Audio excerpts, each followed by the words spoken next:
I still remember the sound. That sharp, cold slap of his hand hitting the table. It echoed through the conference room like thunder cracking over my name. The air changed. You could feel it. That heavy silence that comes right before something cruel is about to be said. I was the only black woman in that room. The youngest manager, too. 21 pairs of eyes turned toward me, waiting, like spectators at an execution. And then he said it. "This," he pointed at the screen, "is the result of poor judgment. Miss Clark, care to explain your failure?" I could feel every syllable slice through me. I wanted to disappear, but I didn't. I couldn't. I swallowed hard, forced my hands to stay still under the table.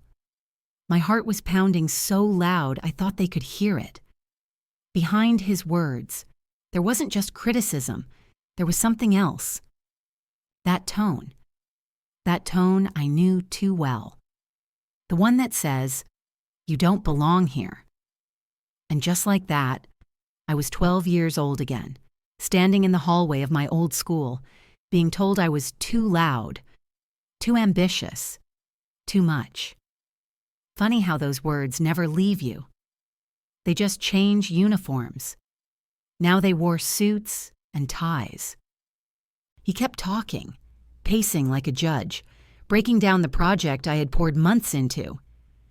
"We lost the client because of your oversight," he said. "Your lack of attention to detail cost us credibility." I wanted to explain, to defend my team, to say that the numbers he was showing weren't even mine, that the data came from a department he never bothered to review. But I didn't, because I remembered what my mama used to say. When they raise their voice, lower yours, baby. That's how you win the room. I touched the small silver necklace she gave me. It has her initials engraved inside, just a simple M.C. for Amara Clark. That necklace has been my anchor through every storm. I took a slow breath, feeling my throat tighten, the way it does when you're fighting tears but can't afford to cry. Not here. Not in front of them. The CEO leaned forward, eyes sharp, voice dripping with arrogance. "I expected more from someone with your background." The way he said background made a few people glance away, pretending they didn't hear what we all just heard. My skin burned, not from shame, but from restraint. I felt the heat rise up my neck. The words I wanted to throw back lodged deep in my chest. One of my coworkers, a guy named Brian, snorted under his breath. He didn't even try to hide it. The same man who had once asked me in the break room if my hair was real. And there he was, smirking like my humiliation was part of his morning coffee. I smiled, just slightly. A calm, practiced smile. The kind you learn to wear when you've been underestimated your whole life. I didn't say a word. He hated that. I could see it in his eyes, the way silence took his power away. "Do you have anything to say for yourself, Miss Clark?" he demanded. I looked up. I didn't look away this time. My voice was steady, but quiet. "Thank you for the feedback, sir. I'll have a revised plan by tomorrow morning." The room went dead silent. He blinked, thrown off, just for a second. Then he gave this little laugh, the kind that says he doesn't believe you, doesn't even care. "Tomorrow morning," he repeated, mocking me. "Let's hope it's better than today." Laughter rippled around the table. Not loud, but sharp enough to cut. I gathered my papers slowly, pretending not to hear it, pretending my chest wasn't tight, pretending my hands weren't shaking. I told myself, "You've survived worse." And I had. But something about that day, it hit different. Maybe it was how public it was. Maybe it was how no one spoke up. Or maybe it was because, deep down, I realized this was the moment people like me are supposed to break.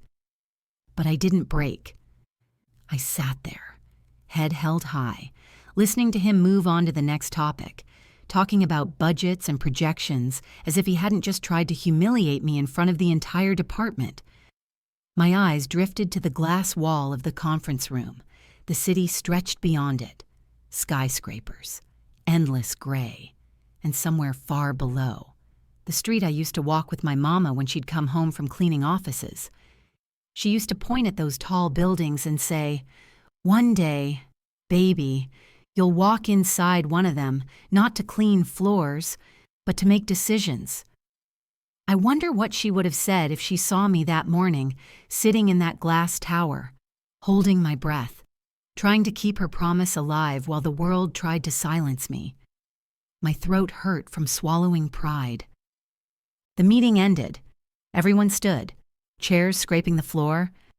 Nobody looked at me directly, like humiliation was contagious.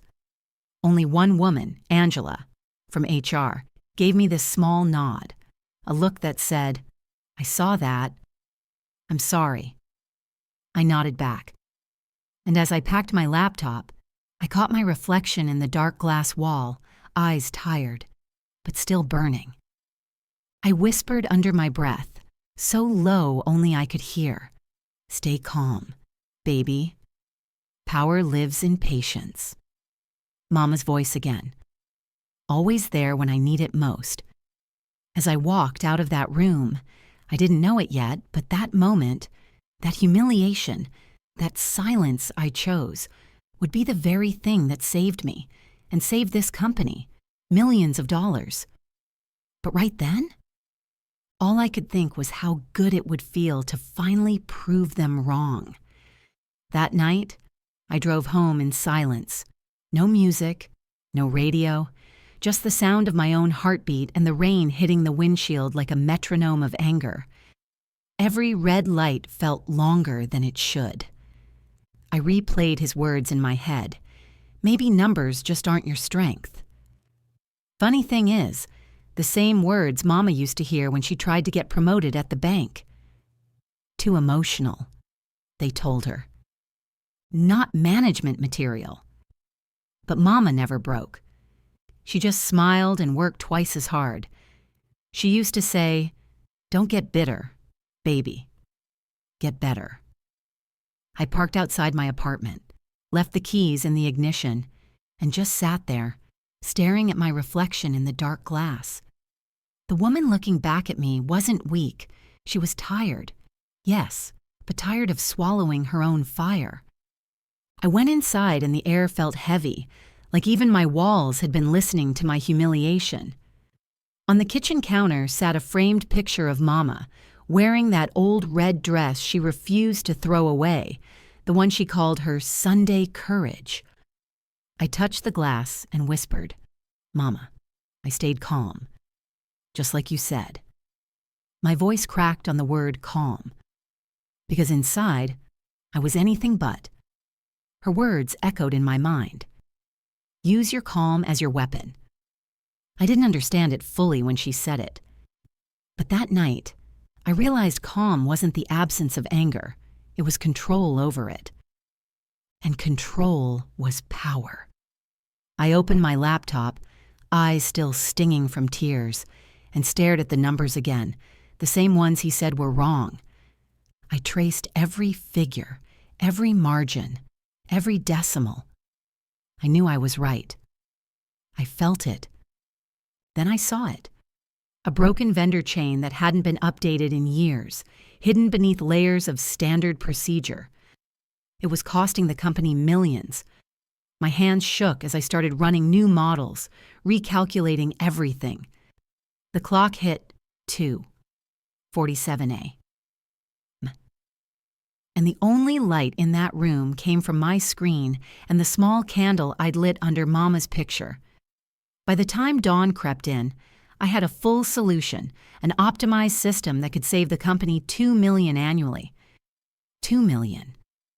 from the woman who wasn't good with numbers. Sevens.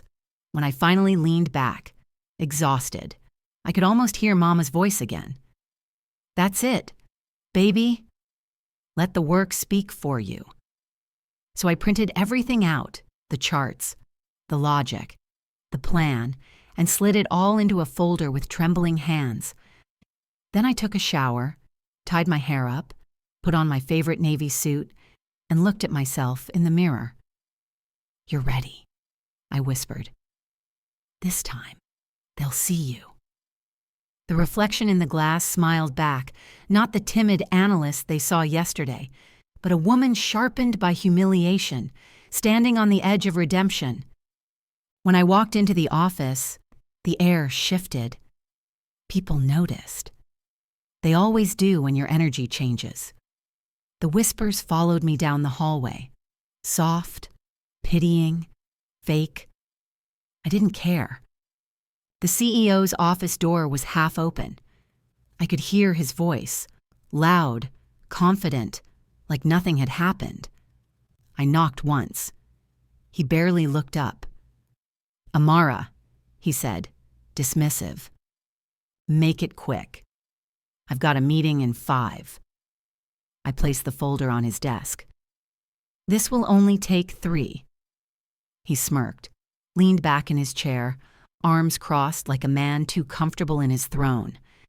I flipped open the first page and started talking, not to impress him, but to educate him. As I spoke, his posture changed. First the smirk faded, then his eyes narrowed, scanning the pages. He sat up straighter, silent. I could almost feel the moment he realized what he was reading. You did this? He asked, his voice quieter now. Overnight, I said. He flipped another page, his hand tightening on the folder. This model. This could save us $2 million. I nodded. 2.1, actually. He didn't look at me for a moment, just stared at the numbers like they were mocking him. Well, he said finally, looks like numbers are your strength after all. Sevens. I smiled, but not the kind that says thank you. The kind that says I know. Because I didn't need his approval. I already had something stronger. Proof. He cleared his throat, almost uncomfortable now. Send this to the board, he said. We'll review next week. I looked him straight in the eye. Already did. They have it. His face froze for half a second, then softened with reluctant respect. I turned to leave, heels clicking on the marble floor, each step sounding like punctuation marks at the end of his doubt. Back at my desk, the office buzzed. The whispers had changed. Now they were about me, but in a different tone. Some congratulated me. Others avoided my eyes, the guilt hanging heavy between us. My teammate leaned over and whispered, Amara, how did you stay so calm yesterday? I smiled and said, because I wasn't done yet. Sevens. That evening, when I got home, the sun was setting, a soft gold spilling through the blinds. I poured myself a glass of red wine, took off my heels, and sat by the window. The same picture of Mama watched me from across the room. I raised my glass toward her and whispered, we did it. Because in a way, it wasn't just me who saved that company. It was her voice, her lessons, her patience that shaped the woman I'd become. I turned on Nina Simone, feeling good, and let the music fill the air. The melody wrapped around me like a memory, like every Black woman's victory song. I closed my eyes, thinking about all the women before me, my mother, my grandmother, the ones who worked twice as hard for half the recognition. I realized that what I did wasn't revenge. It was restoration, a quiet reclamation of dignity. The kind that doesn't need applause, just acknowledgement. Before bed, I wrote one line in my journal.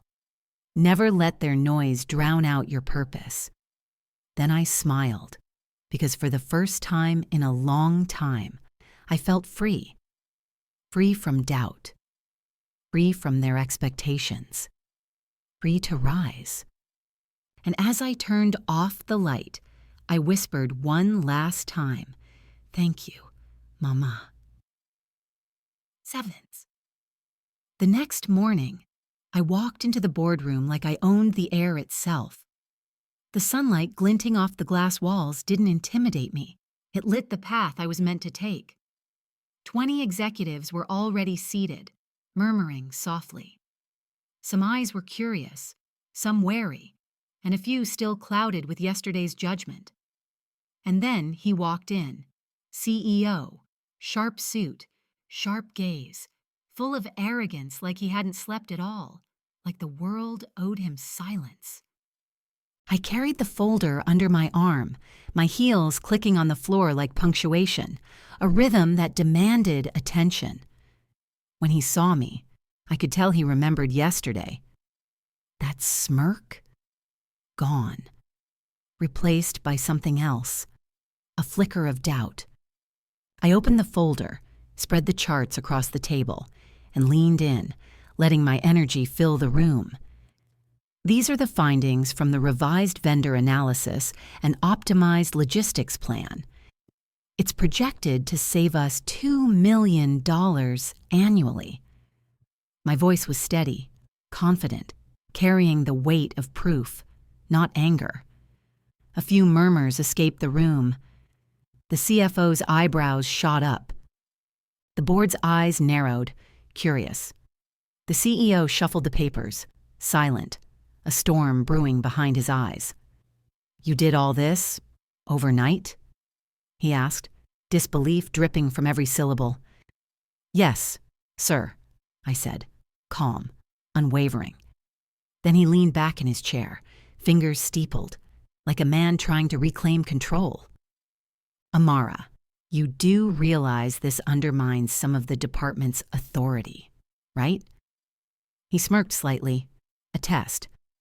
I looked around the room, executives shifting, not sure who to side with. I said, "Sir, this isn't about undermining anyone. It's about saving the company. And if we continue with the old system, we're losing credibility, resources, and millions of dollars." Silence hung like fog. He glanced at the numbers again, brow furrowing, then back at me. "And you expect me to trust this? Because—" "Heavens!" I smiled, not cocky, just certain. "Because the numbers speak for themselves. And because I made sure every calculation is traceable, every projection backed by real data. You don't have to trust me. You can trust the work." His jaw tightened. He could feel the room shifting. Suddenly, his authority wasn't unquestionable. I could see it. The room was mine, not because I took it, but because I didn't let him steal it. He leaned forward now, voice lower, sharper. "And the cost of implementing this system?" I held his gaze, unflinching. "Minimal in comparison to the savings. And it improves efficiency across the board." Another murmur from the executives. The CFO whispered something to the COO, who nodded. The CEO's hand hovered over the folder like he was deciding whether to strike or surrender. Then it happened. He spoke, but softer this time. "I underestimated you, Amara." That one line hit like a release of tension in the room. Every eye turned, absorbing the unspoken victory. But it wasn't over. Not yet. Because power likes to test even its challengers. "Do you have any idea how many people doubted you yesterday?" he asked, voice calm, almost teasing. I took a deep breath, looking around at the faces who had watched me flinch yesterday. "Yes, sir." And that's exactly why I made sure the numbers didn't just show savings, but results that can't be ignored. The room held its breath. The board members exchanged glances. The CEO's face twitched for a second. Then he smiled, an uneasy, reluctant smile. Victory doesn't always feel like fireworks. Sometimes it feels like silence that makes the walls tremble. He straightened, and I knew this was the moment, the final check, the subtle vacham that would decide if respect was earned or lost. "You're ambitious," he said, "and bold. I don't always appreciate that in someone so young." I held his gaze and said, "And I don't expect you to, but I do expect the company to succeed. That's bigger than me, bigger than anyone's ego in this room." A pause. The room was tense. Every executive was listening to this exchange like it was a championship match. Then he nodded, slowly. "Well, it looks like you've earned your place here, Amara." The relief was intoxicating, but my pulse still raced. Because in corporate wars, the battle isn't only about numbers, it's about perception, presence, and the courage to remain unbroken in front of those who think they can crush you. I closed the folder, looked around at my team, eyes wide, impressed, inspired. "Thank you," I said softly, but the words carried weight. A few subtle nods from the board, a spark of pride in my co-workers' faces. It wasn't loud, it didn't need to be. The storm had passed, and I stood calm at its eye, victorious. But just as I turned to leave, he called out, voice a touch harsher now, "Miss Clark, don't let this confidence turn into arrogance." I paused, letting the words hang. "Sir, confidence is not arrogance, and patience is never weakness." The room went silent. Even the CEO felt it, the truth in my tone, the undeniable proof of my competence, the quiet fire that burned stronger than yesterday's humiliation. That day, I didn't just win a battle, I reshaped the battlefield. As I walked back to my desk, heels clicking on the marble floors, the office seemed different, lighter, almost alive with possibility. I glanced at my team, their faces a mixture of awe and hope. And I knew. This wasn't just about me proving myself. It was about everyone who'd ever been told they weren't enough. Every look of doubt I faced had been a lesson, every slight a push. And now, the results spoke louder than words ever could. That night, I went home, exhausted but alive, and poured myself a glass of wine. I sat by Mama's picture, touched the frame, and whispered, "We did it, Mama." We showed them. Her smile in the photograph felt alive, approving, proud. And I realized the truth. Power isn't about shaming others or taking control. Power is calm, it is measured, and it is the courage to stay yourself when everyone else wants you to crumble. That night, I slept deeply, knowing I had turned humiliation into triumph, silence into authority, and a moment of doubt into a lifetime of proof. The next week, the office felt different. The air was lighter, almost electric, like something had shifted in the energy of the place. People no longer avoided my eyes. They approached me with respect, with curiosity, with admiration they had been too afraid to show before. Some whispered apologies for doubting me. Others offered thanks for paving a way they hadn't known existed. I smiled quietly, letting the shift happen without fanfare, because real power doesn't scream. It moves silently, like a tide that reshapes the shore. I walked past the glass walls and saw the same executives who had whispered, who had judged, now stopping to glance at the numbers on the screen, nodding in recognition. The CFO caught my eye and gave a subtle fist pump under his desk. Even Brian, the coworker who had smirked the day I was shamed, gave a small nod, almost sheepish. I didn't gloat. I didn't need to. The result spoke louder than my words ever could. But deep inside, a quiet satisfaction settled, a knowing that I had changed the perception of what a young black woman could achieve in this room. That evening, I stayed late again, finishing reports and sending recommendations to departments, making sure the plan I had designed would not only save money but also empower teams to work smarter. I thought about all the women who might see this, the ones who had been told, "You can't. You're too young. You're too much."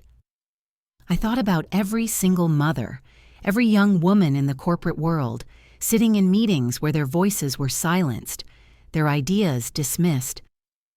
And I realized my victory wasn't mine alone. It belonged to all of us who had been underestimated. The next day, I received an unexpected email from a young analyst, someone I'd never worked closely with. She wrote, "I saw what you did. I've never felt so inspired to speak up. Thank you for showing me it's possible." My chest tightened, and tears welled up. Because it wasn't about proving him wrong anymore. It was about proving her right, that her voice mattered, that her ideas could move mountains if she dared to stand. And I understood then that the ripple effect of one person standing in their truth can reach far beyond a single room, a single building, or a single day. I started mentoring quietly, offering guidance to colleagues who felt unheard, sharing lessons about patience, strategy, and resilience. Every conversation felt like planting seeds, small reminders that excellence and authenticity are not weaknesses, but tools of influence. People began approaching me with questions, seeking advice, looking for the courage to step forward, to assert themselves in spaces that had long tried to silence them. And I realized the greatest part of triumph isn't the recognition you receive, it's the empowerment you ignite in others. Word of my project reached the board. They called me to present to the entire executive team, this time not as a subordinate being scrutinized, but as an innovator, a strategist, a leader. I stood there, looking out at faces that had doubted me, and I saw something shift. Respect. Yes, but also inspiration. Some of them, women in suits and heels like me, whispered to one another, their eyes shining. They had seen a reflection of what they could be, what they could achieve, and they understood that silence doesn't serve anyone, action does. The CEO, who once belittled me, now nodded as I presented, a grudging respect in his eyes. "You changed the trajectory of this company," he said after I finished. "And you taught all of us a lesson we didn't expect to learn." I smiled politely, knowing that lesson wasn't just for him, it was for every person in that room, and every young black woman watching from somewhere else, wondering if she belonged, wondering if her voice mattered. And in that moment, I knew change isn't loud. Change is steady, persistent, unstoppable when it's rooted in truth and courage. That night, I went home, sitting by the window, the city lights reflecting off the rain-slick streets below. I poured a glass of wine, looked at Mama's picture, and whispered, "We're doing it, Mama. Not just me, us." Because this was bigger than me, bigger than a report, bigger than a victory. It was about legacy, about showing the world and the next generation that resilience, grace, and intelligence can not only survive humiliation, but transform it into opportunity. I realized that day, power is never given. It's taken with patience, strategy, and courage. I thought about all the women who'd sent messages over the years, the ones who shared their doubts, their fears, their frustrations, and sometimes their quiet triumphs. I thought about every whisper of hope I'd received, every note tucked into my inbox, every brief conversation in the hallway where someone admitted they felt invisible, underestimated, or ignored. I thought about the interns nervously presenting ideas, the junior analysts whose contributions were often overlooked, the assistants who carried workloads far beyond recognition, and the countless employees who had never been given a seat at the table, not because they lacked talent, but because the system hadn't made space for them. And I realized, in that quiet, unguarded moment, that my victory wasn't just about me. It was about all of them, all of us, and the legacy we could create together. I made a decision then, silently but resolutely, that I would never allow another young woman in this company or any company I touch to feel invisible, dismissed, or undervalued. I would become the presence I had longed for when I was doubted, the voice that spoke when theirs had been silenced. I would create pathways where there were none, open doors that had been closed, amplify voices that had been ignored, and ensure that talent and potential would never go unrecognized. I would be the mentor, the ally, the anchor, the support I had once dreamed of finding in a place that questioned my worth. Because I understood now that success isn't just personal, it's communal, transformative, and exponential when shared. I thought about the ripple effect of small acts of recognition. A nod in a meeting, a word of encouragement, a chance to present an idea, or a mentorship conversation that could change a career. Each moment could ignite confidence, each opportunity could build courage, and each acknowledgement could turn a whisper into a roar. I wanted to be the one who set that in motion, who used my position not to hoard influence but to multiply it, so that others could rise faster, higher, and stronger than they had imagined possible. Because when one person rises alone, it's an achievement, but when you lift others along the way, it becomes unstoppable momentum. I also thought about the young Black women watching, reading, listening, who'd never seen themselves reflected in leadership, who'd been told their voices didn't matter or that their presence was too loud. I wanted them to know that there is power in persistence, courage in preparation, and strength in authenticity. I wanted them to know that the obstacles labeled insurmountable can be dismantled one strategic, intentional step at a time. I wanted them to see that their ideas, their perspectives, and their brilliance are not only valid, they are necessary. That their rise is not only deserved, but essential to transforming spaces that have historically tried to keep them small. So I promised myself that I would not merely hold my own space, I would expand it.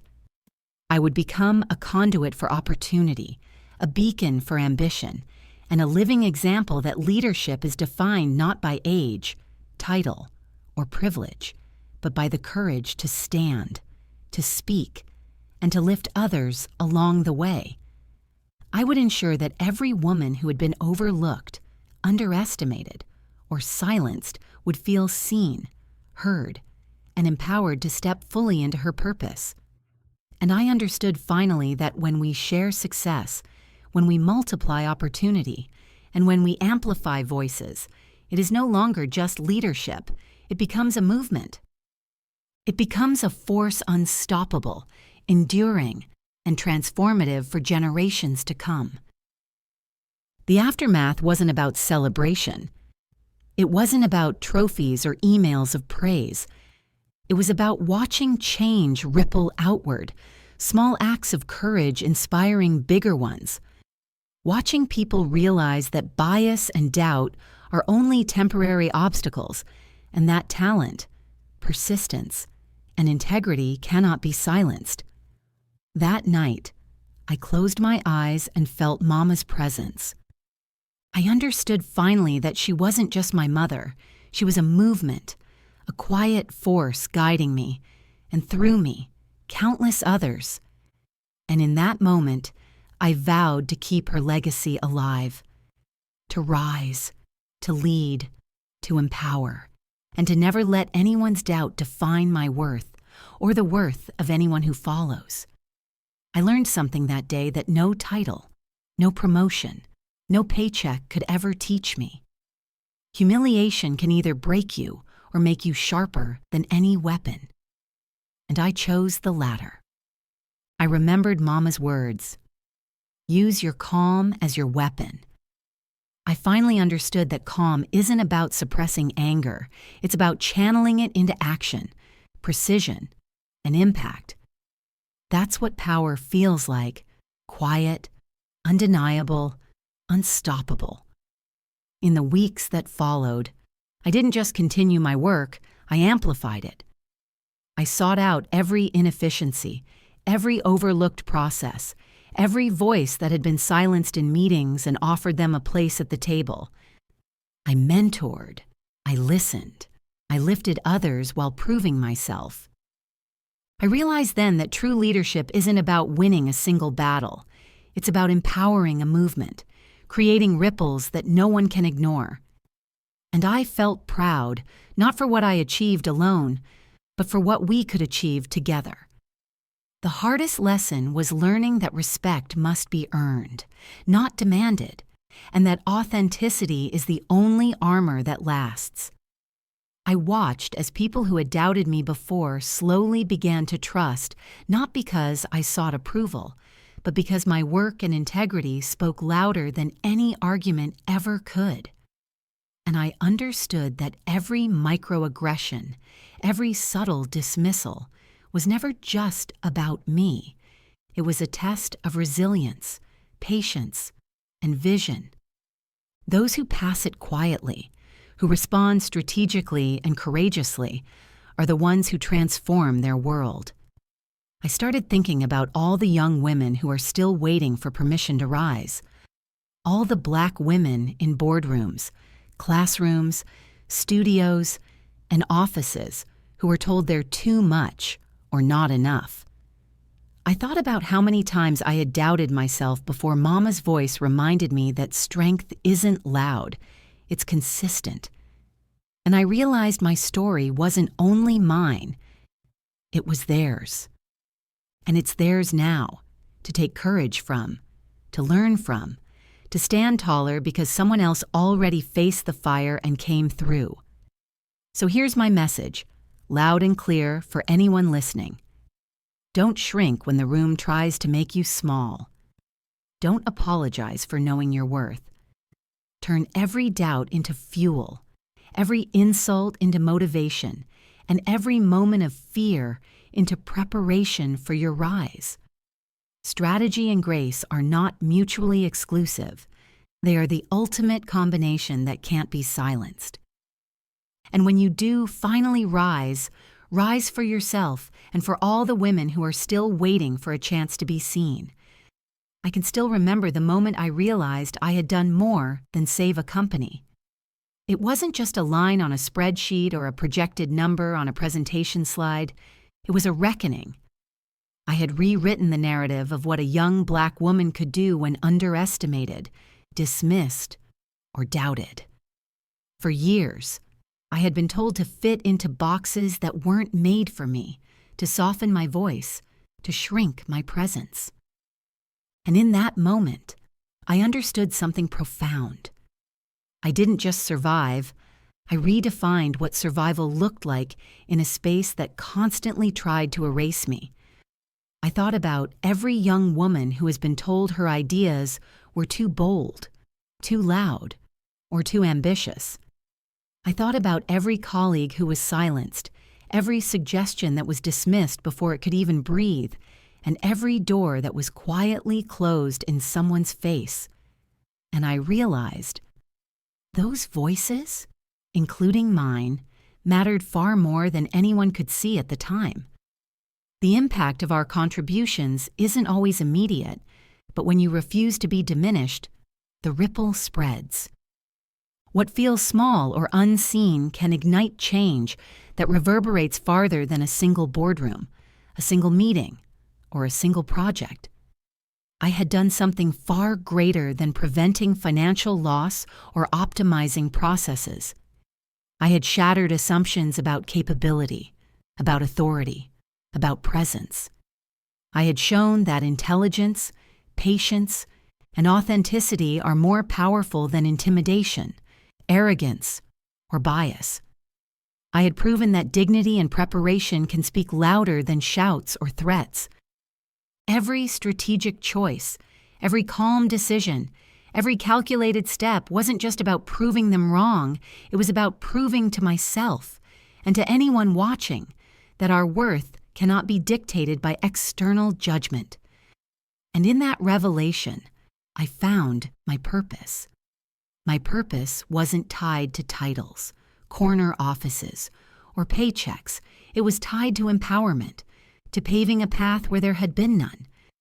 It was about showing other young Black women and anyone who has ever been underestimated that their voices do matter, that the obstacles they were told were insurmountable, they aren't, that every dismissal, every sideways glance, every "you're not ready" is not a verdict, it's a test of resilience, strategy, and courage. So if you're watching this and you've ever felt unseen, unheard, or underestimated, stand up. Not quietly, not hesitantly, but with full awareness that your presence is a force. Speak out. Plan. Execute. Rise strategically, with precision, patience, and integrity. The world will attempt to shame you, silence you, or hold you back. It will try to convince you that your ideas aren't valuable, that your voice isn't strong enough, that your dreams are too ambitious. But here's the truth. Your calm, your preparation, your authenticity, they are stronger than any doubt cast against you. When you wield them wisely, you don't just win one battle, you create transformation. You ignite change that echoes far beyond the room, the office, or even the moment you first dared to stand. The victories that matter most are rarely loud. They are quiet revolutions, shifts that occur because someone refused to shrink, refused to conform, refused to settle. Each act of persistence, each moment of integrity, each step taken with intention, compounds into a legacy that no one can erase. You are not just surviving in the face of doubt, you are changing the narrative, rewriting the rules, and proving that authenticity and intelligence are weapons no one can ever steal. So rise. Rise for yourself. Rise for every person who's been told they couldn't. Rise for every voice that has been ignored, every talent that has been undervalued, every potential that has been underestimated. And as you rise, remember, it's not about the applause or the recognition. It's about creating a reality where your courage, your skill, and your truth echo through rooms, communities, and generations. Your calm, your intelligence, and your authenticity, they are unstoppable. Use them, wield them, and watch as the world reshapes around the force that you are.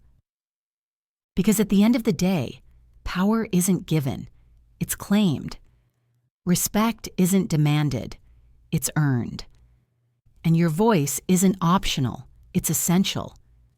If I could survive humiliation, leverage it, and turn it into transformation, then so can you. And I promise you, when you do, you won't just change your life, you'll inspire an entire community to rise with you. That's the legacy of resilience, strategy, and authenticity. And that, my friends, is the power of truth. The morning the board convened for the final review, I felt every heartbeat echo like a drumline in my chest. The hallway felt longer than usual, and the glass doors of the conference room reflected a woman ready to claim what was hers. I carried the folder, now a symbol not of work, but of proof, patience, and resilience.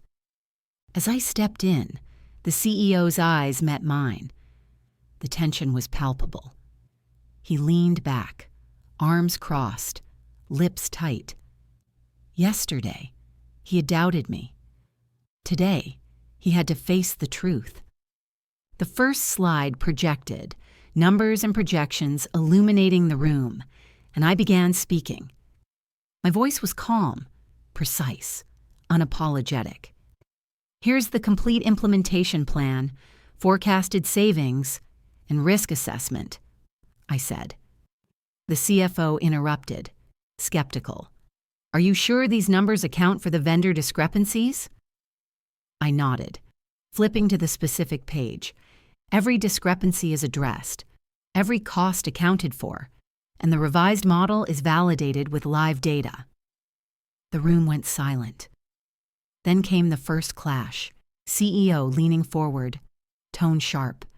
Miss Clark, you realize some of these departments will push back. They'll resist. Are you prepared to handle internal conflict? I met his gaze without flinching. Sir, I am prepared. Resistance is part of progress. Leadership isn't about comfort. It's about execution. And I've built alliances within every department to ensure smooth adoption. A few murmurs of approval echoed from the board. I could feel the room tilting in my favor. The second VHOM came when the COO challenged, Your optimism is admirable, but are you accounting for potential human error? Systems fail because people fail. I paused, letting the weight of the moment sink in, then said, Absolutely. That's why the plan includes contingency protocols, training, and step-by-step audits. Humans aren't perfect, but preparation is. And I've ensured the company will succeed even when people fall short. I saw a few jaws tighten. Respect was dawning, grudging but undeniable. The third and final test came from the CEO himself. He leaned back, lips pressed tight, and said, And what makes you think you're the one to fix what's been broken for years? You were humiliated not long ago. How can you lead this now? The room held its breath. I smiled, quiet, measured. Because I learned, I said softly, but my voice carried. That humiliation is a tool when used with reflection. Because I remembered my mother's words, calm is strength. Because I've done the work others refuse to do. And because the results speak louder than any doubt you cast yesterday. The silence was sharp, almost unbearable. Then, slowly, he exhaled. I flipped the final slide. The projected $2 million in savings, now highlighted with metrics showing departmental efficiency and risk reduction. He leaned in closer, tracing the lines with a finger. This is solid. Impeccable, he muttered, almost inaudible. I held my gaze, steady, letting every second of acknowledgement sink in. The room was mine, not because I demanded it, but because I refused to break. Then came the moment I had been waiting for, the emotional pinnacle. The CEO looked up, his face a mixture of disbelief, respect, and something I couldn't quite name. Miss Clark, he said, voice quiet. I misjudged you. I nodded slightly, letting it land. Sir, misjudgment is part of life. Correction is part of leadership.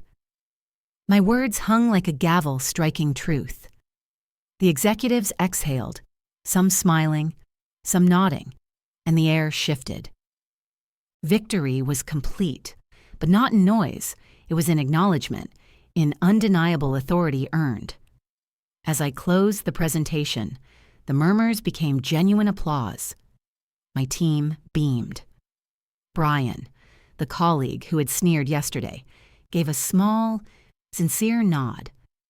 The CEO's face softened, an almost imperceptible smile breaking through. I realized then, this was more than professional triumph. This was reclamation of dignity, proof that strategy, patience, and calm resolve can overturn doubt, humiliation, and even arrogance. I gathered my things, walking toward the door, heels clicking with the rhythm of triumph. Just as I reached the threshold, the CEO called, voice carrying a hint of newfound respect. "Miss Clark, meet me in my office tomorrow. We need to discuss your promotion." I paused, letting the words sink in. I smiled inwardly, not for the title, but because justice had been delivered through perseverance and skill, not confrontation or anger.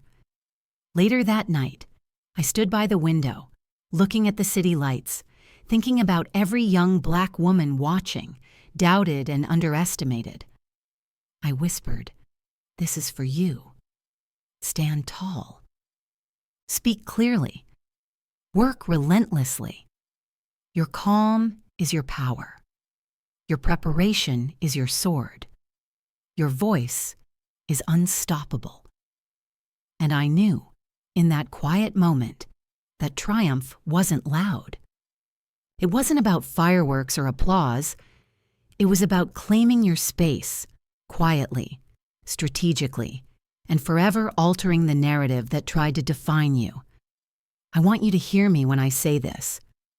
What happened in that boardroom wasn't just a professional win, it was a life lesson.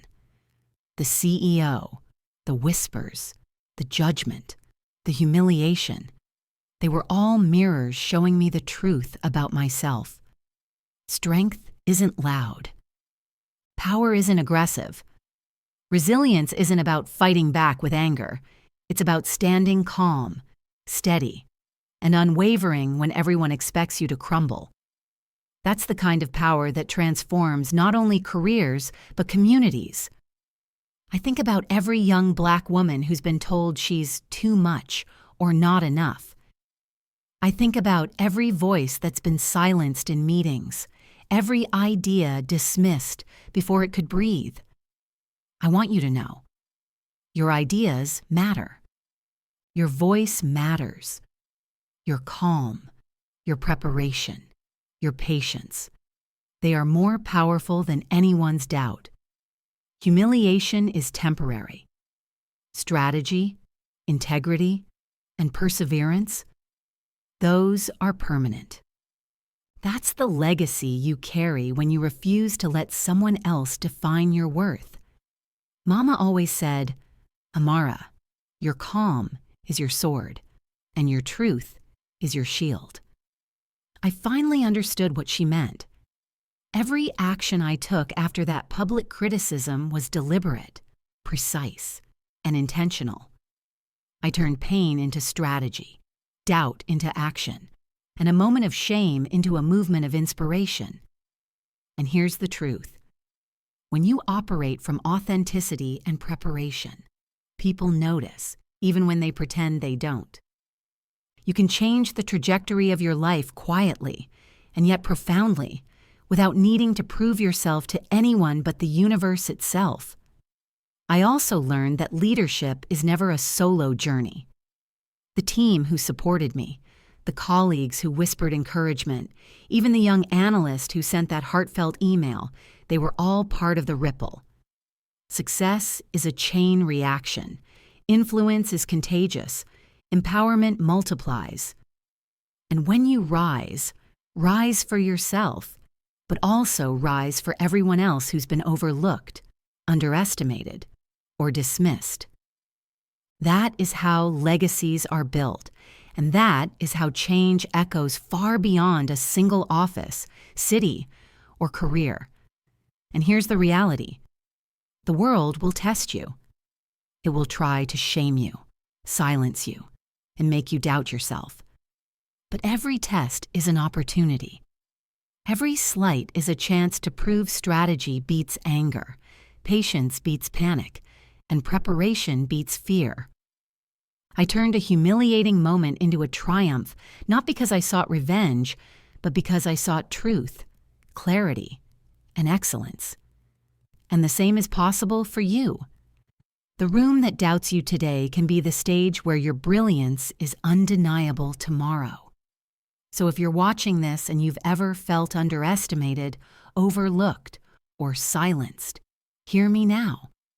Stand tall. Speak clearly.